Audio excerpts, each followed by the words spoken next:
For 3 years, Evelyn Hart had lived a life measured by exits, bus stations, and locked doors. At 28, she no longer remembered what it felt like to feel completely safe. Every city became temporary. Every apartment eventually felt compromised. Every unfamiliar face carried the possibility of danger. The most painful part was not the bruises Grant Mercer had left behind years ago. Those had healed. What remained were the invisible wounds, the constant fear, the sleepless nights, and the belief that no matter how far she ran, he would always find a way back into her life. Grant had once seemed charming, successful, and dependable. By the time Evelyn discovered the truth, she was already trapped inside a relationship built on control. What started as emotional manipulation gradually became something darker. Isolation turned into intimidation. Intimidation became violence. Violence became routine. Everything changed one winter night 18 months earlier. A particularly brutal attack had left Evelyn lying on the kitchen floor, staring at the ceiling while realizing a terrifying truth. If she stayed, she would eventually become another tragic headline. That realization gave her the courage she had spent years searching for. She disappeared before sunrise. Since then, survival had become her full-time occupation. She moved through 5 different states under temporary jobs and short-term leases. She worked wherever she could find employment, often earning barely enough to pay rent. Friendships never lasted because she never stayed long enough to build them. Trust became a luxury she could not afford. Yet somehow Grant always appeared again. A social media post, a forwarding address, a careless conversation with a co-worker. Somehow the trail always reopened. Chicago was supposed to be different. Her latest apartment had lasted nearly 6 months, longer than any previous hiding place. For a brief moment, she allowed herself to believe the nightmare might finally be ending. Then she saw Grant's car parked across the street. The sight shattered every illusion of safety. Within hours, panic returned. 2 days later, he cornered her outside the apartment building. Though she escaped before the situation became deadly, the encounter left no room for doubt. Grant was growing more desperate, more reckless. That same night, Evelyn packed everything she could fit inside a worn duffel bag. By morning, she was sitting alone on a bus heading toward Chicago with little money and no plan beyond staying alive another day. The journey ended beneath dark storm clouds. Rain hammered the city as she stepped onto unfamiliar streets. Wind cut through her thin jacket, while thunder echoed between towering buildings. For the first time since escaping Grant, she truly had nowhere left to go. As she hurried through the nearly empty street searching for shelter, an unsettling feeling crawled down her spine. Then she noticed a black luxury car moving slowly behind her through the rain, matching every step she took. The black luxury car continued moving through the storm at a deliberate pace, never speeding up and never falling behind. Rain blurred the city lights around Evelyn Hart as unease tightened inside her chest. After years of being hunted, she had learned to trust her instincts. Every nerve in her body warned her that standing still was dangerous. She quickened her pace. Instead of entering the crowded downtown streets, she followed a winding road leading away from the city center. The farther she walked, the quieter the surroundings became. Towering trees lined the road, while iron gates occasionally appeared behind stone walls. Wealth and power seemed hidden behind every turn. Then she saw it. At the end of a long private driveway stood an enormous mansion overlooking the dark landscape. Its illuminated windows glowed through the rain like a distant refuge. The estate looked less like a home and more like a fortress designed to withstand anything. Under normal circumstances, Evelyn would never have approached such a place. But exhaustion had worn down her caution. She was soaked, freezing, and running out of options. As she neared the entrance gate, something unexpected happened. The security guard stationed outside did not stop her. Instead, after exchanging brief glances through their communication devices, they opened the gates and allowed her inside. The decision made little sense. Yet somehow it felt as though someone had already been expecting her arrival. Inside the mansion, warmth immediately replaced the brutal cold of the storm. Marble floors, elegant architecture, and silent staff members created an atmosphere of controlled power. Everything inside the estate reflected discipline and authority. Then she met the man who ruled it, Adrian Moretti. Even before learning his name, Evelyn sensed the weight he carried. He stood with quiet confidence, the kind possessed only by men who never needed to prove their power. His reputation extended far beyond Chicago. Business leaders respected him. Criminal organizations feared him. Few people ever challenged him twice. The most unsettling part was not his influence. It was the way he noticed everything. Within moments, Adrian's attention settled on the fading bruises hidden beneath Evelyn's sleeves and the exhaustion written across her face. He did not ask unnecessary questions. Instead, medical professionals arrived shortly afterward and treated injuries she had spent months pretending did not exist. For the first time in years, someone recognized her suffering without demanding an explanation. An uncomfortable realization struck her. Sometimes the most dangerous people understood pain better than anyone else. Meanwhile, Adrian quietly ordered a full investigation into her background. What initially appeared to be a simple case of domestic abuse soon revealed something much darker. Reports, police records, hospital visits, witness accounts, and financial evidence painted a disturbing picture of systematic control and violence. The deeper investigators dug, the more disturbed Adrian became. That night, Evelyn slept in a secure guest room protected by walls, guards, and distance from her past. It was the first uninterrupted sleep she had experienced in years. But while she finally rested, new information arrived. The investigation had uncovered a terrifying fact. Grant Mercer was already in Chicago and actively searching for her. The illusion of safety inside Adrian Moretti's mansion lasted only as long as silence. Outside its guarded walls, the city was already shifting under the weight of a man who refused to lose control. Grant Mercer had discovered that Evelyn Hart was no longer slipping through cracks. This time, she had vanished into something far more protected, and that only deepened his obsession. He intensified his search with ruthless precision. Private investigators were hired within hours, paid to follow every fragmented lead from her past. Old employment records, abandoned rental agreements, and even forgotten acquaintances were pulled into the light. Nothing was too small to ignore. Every digital trace she had ever left became a thread in a widening net.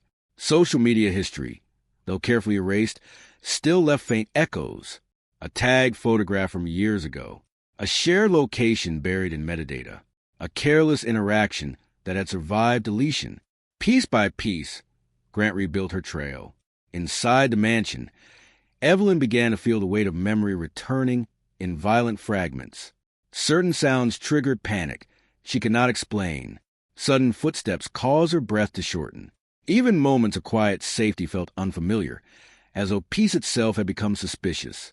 Adrian observed everything without intrusion. He noticed how she avoided mirrors, how her posture changed when doors closed behind her, how her eyes constantly searched for exits, even in rooms designed for protection. He said nothing, but his awareness deepened into something heavier than concern. It was understanding. Flashbacks began to surface without warning, not as clear memories, but as emotional fractures. A hand gripping too tightly, a voice stripped of patience, a moment in which fear had replaced identity. Each fragment reminded her that escape had not erased the past. It had only delayed it. Despite this, something inside Evelyn began to shift. The mansion staff, though distant, treated her with quiet respect. No questions, no judgment, only stability. Over time, she began to trust routines again. Meals arrived without expectation. Doors were never forced open. Silence no longer felt like threat. For the first time, trust did not feel impossible. Adrian's protective instincts, however, were no longer passive. They sharpened with every update he received from his network. Criminal contacts across Chicago confirmed disturbing developments. Grant was no longer searching quietly. He was escalating. He began threatening people connected to Evelyn's past. Old neighbors, former coworkers, anyone who might reveal her location. Fear was becoming his primary tool. Control was his only objective. Adrian realized something critical. Grant Mercer was no longer acting like a man trying to recover a lost relationship. He was behaving like someone willing to destroy anything in his path to reclaim ownership, and that made him unpredictable. Late that night, One of Adrian's surveillance teams delivered urgent footage from a downtown security network. The image was grainy, but unmistakable. Grant Mercer was standing directly outside one of Adrian Moretti's private business locations, watching the entrance without moving. The man protecting Evelyn Hart was feared across cities and criminal networks. Yet the most dangerous thing about Adrian Moretti was not his empire control. It was the silence he cared about what it cost him to build it. As tension grew outside his walls, Adrian's world inside the organization became increasingly unstable. His rise to power had never been accidental. It had been carved through years of calculated decisions, family sacrifices, and brutal lessons learned in a world where weakness was punished without mercy. Every part of his empire was built on the memory of what had been lost before power was secured. Adrian's strict personal code was what separated him from other figures in his world. He did not harm the innocent. He did not tolerate unnecessary cruelty. And more importantly, he never ignored suffering when it crossed his path. It was a rule formed long before Evelyn Hart ever entered his life, shaped by moments he never spoke about.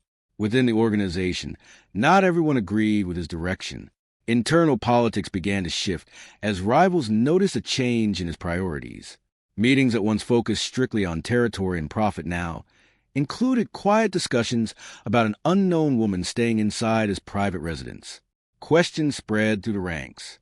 Concerns turned into suspicion. In their world, emotional attachment was considered a vulnerability, and vulnerability was considered a liability. Adrian ignored the noise, but it did not disappear. Evelyn, meanwhile, began to witness fragments of the man behind the reputation. She saw how staff responded to him with disciplined respect rather than fear alone. She observed how decisions were made not just with authority, but with restraint. Moments of unexpected compassion surfaced in ways she had not anticipated from someone carrying such a dangerous name. Trust did not arrive quickly, but began to form in quiet layers. Adrian struggled with it more than he admitted. Every instinct that had once kept him alive in his world now conflicted with something unfamiliar. Emotional attachment was not a weakness he could afford, yet it was no longer something he could easily control. The presence of Evelyn Hart had introduced unpredictability into a life built on precision, and in his world, unpredictability attracted attention. His enemies were already noticing the shift. Conversations between rival factions grew sharper. Opportunities that had once been avoided were now being reconsidered. Power structures that had remained stable for years began to feel unsettled, as though something inside Adrian Moretti's empire was no longer fully guarded. Evelyn, still unaware of the full scope of his world, began to sense that her presence carried consequences far beyond her own survival. Then everything changed in a single moment. Far away from the mansion's controlled silence, a rival Mafia family confirmed something they had been waiting for. Evelyn Hart was inside Adrian Moretti's strongest protected estate, and now she had become a target. The safest place in Chicago had quietly transformed into its most dangerous point, not because of external collapse, but because of one frightened woman whose existence had disrupted the balance of power. Evelyn Hart had become an unexpected pressure point in Adrian Moretti's empire. Rival organizations, once cautious of confronting him directly, now saw opportunity in the disruption.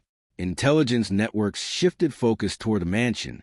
Every movement in and out of the estate was monitored, analyzed, and used as leverage in silent negotiations between criminal factions. What once was untouchable territory was now treated like contested ground. Adrian faced the pressure without visible reaction, but the weight of it grew heavier with each passing day. Threats arrived in indirect forms first: encrypted messages, intercepted communications, and warnings disguised as business negotiations. Then they became more personal. Names of associates, locations of operations, subtle reminders that nothing in his world was truly hidden. Inside the mansion, Evelyn began to feel the consequences of her presence. She noticed increased security patrols. Doors that once opened freely were now controlled by stricter protocols. Conversations stopped when she entered rooms. Even the atmosphere itself seemed tighter, as if the building had shifted from protection to preparation. A painful realization formed slowly inside her mind. She was not just being protected. She was being guarded like something valuable enough to start a war. The guilt became difficult to ignore. Evelyn began to believe that her escape from Grant had not ended violence. It had only redirected it toward Adrian and everyone connected to him. The thought grew heavier each day until it became unbearable. At one point, she considered leaving, disappearing again, quietly, before more people were pulled into danger because of her. But Adrian refused the idea before she ever spoke it aloud. His response was not emotional nor impulsive. It was absolute. Leaving was not an option he was willing to accept, not because of control, but because of certainty. In his world, distance did not end threats. It only changed their direction. Outside forces continued escalating. Grant Mercer, now aligned with individuals far more dangerous than before, began coordinating with rival groups that had once avoided direct confrontation with Adrian Moretti. Surveillance intensified around the mansion. Blind spots were tested. Systems were probed. Security breaches occurred in controlled but deliberate patterns, each one designed to measure response time and internal weakness. Tension spread through Adrian's entire organization. Evelyn eventually learned the scale of what was happening, not through explanations, but through observation. Conversations that stopped when she entered. Reports left incomplete on desks.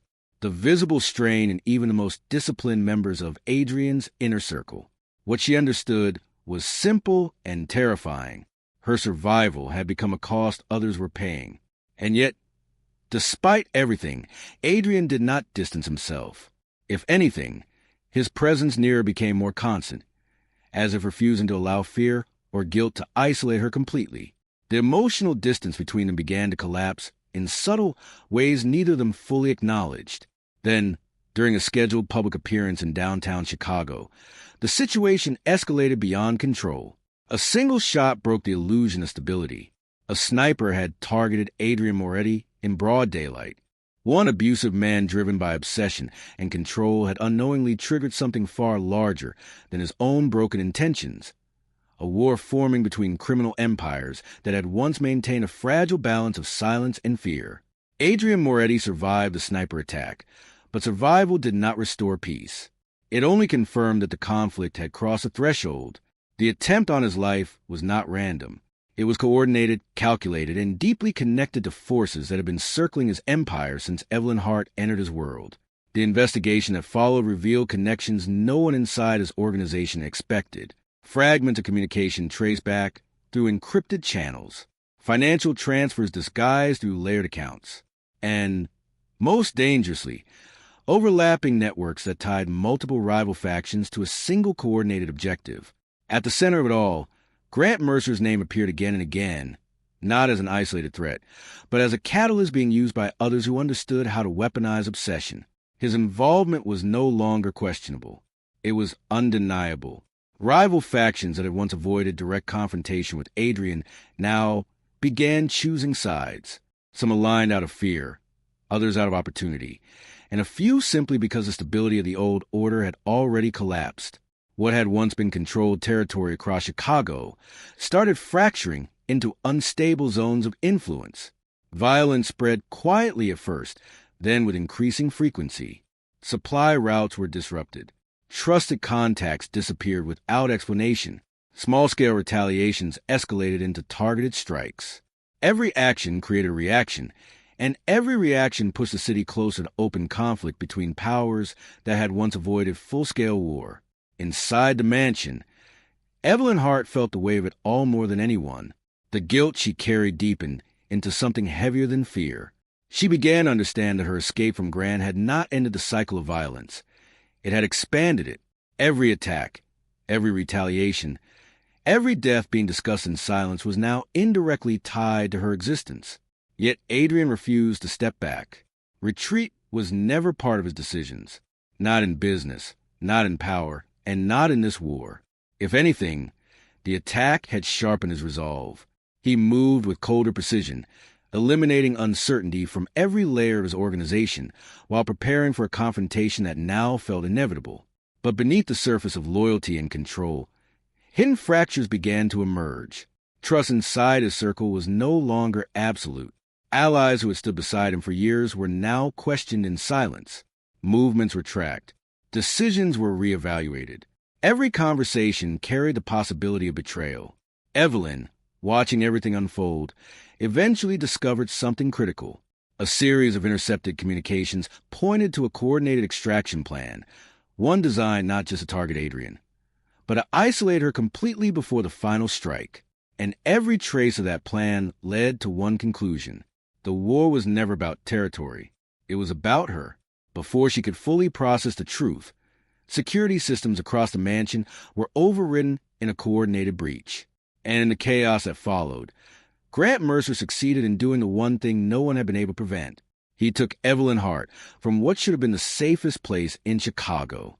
After years of running, Evelyn Hart finally understood a truth more terrifying than being hunted itself, allowing fear to decide the shape of the rest of her life. She was taken far from Chicago's controlled chaos to an abandoned industrial site on the outskirts of the city.